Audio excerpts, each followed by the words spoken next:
Gol! Nije. Jebe mu, Matije!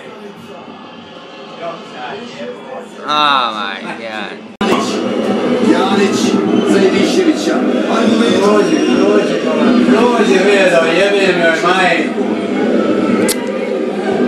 Ovo je bio prekuše, tako je. Bacio je. Pečančić bacio tu loptu s asistenac. 66. minut. U Kaunasu, u dalekoj Litvaniji dalje 0-0. A nama za Brazil treba 1-0. Janić. Joj, jebe mi oj majku, šta čovjek odbrani? Idemo, još ima vremena. Sad kad Željko dobije loptu, sljedeći put bit će ovo.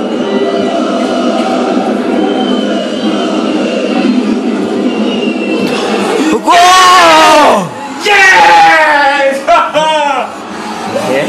Finally, Matije, jebem!